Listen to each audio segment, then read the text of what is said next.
Mon nom est Jocelyn Faubert, je suis professeur à l'Université de Montréal. Yannick Roy, étudiant en doctorat avec Jocelyn Faubert à l'Université de Montréal. Ce qu'on essaie de comprendre, ce qu'on essaie d'améliorer, c'est les capacités humaines, surtout l'intelligence humaine, les capacités mentales et cognitives des individus.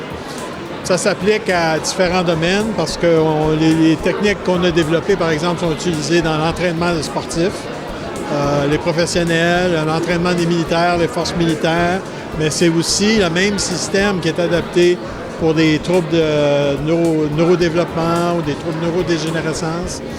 Alors, ce que c'est une approche ou des approches numériques de simulation, d'optimisation des capacités cognitives avec des exercices. Donc, une forme d'entraînement qui sollicite la plasticité cérébrale. Un des aspects qui est très important, et là où l'intelligence artificielle rentre en ligne de compte, en fait, c'est l'analyse, l'interprétation des signaux cérébraux pour pouvoir après adapter les techniques pour les améliorer encore plus.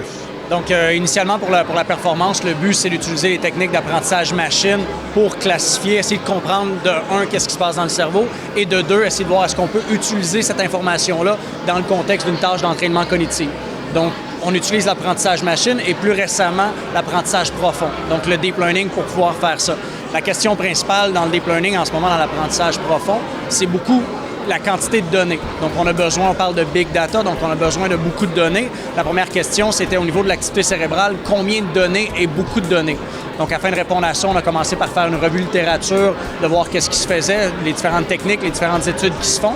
Et on a étudié ça pour essayer d'amener, essayer de comprendre est-ce qu'on peut vraiment utiliser l'intelligence artificielle pour l'analyse de signaux cérébraux. La réponse est oui.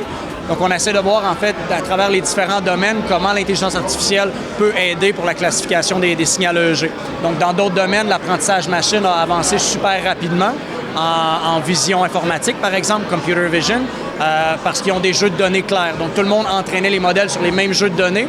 Ensuite, les gens partageaient leur code et d'autres gens pouvaient réutiliser rapidement et le code et les données pour amener une innovation nouvelle rapidement. En neurosciences, c'est pas le cas. On ne partage pas nos données, on ne partage pas notre code.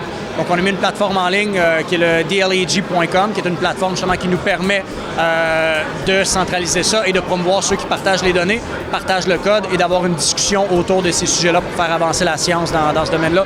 Nous, le transfert technologique qu'on a déjà fait, c'est plus dans le domaine de la performance humaine. Donc, les clubs sportifs, les gamers, les pilotes l'aviation, les forces militaires, etc. Donc, tout ce qui est en lien avec la performance. Mais on a fait des études cliniques au niveau de la validation de ces techniques-là, aussi pour des populations comme des gens qui ont des troubles d'apprentissage, des déficits d'attention, etc. Donc, l'autre côté du spectre.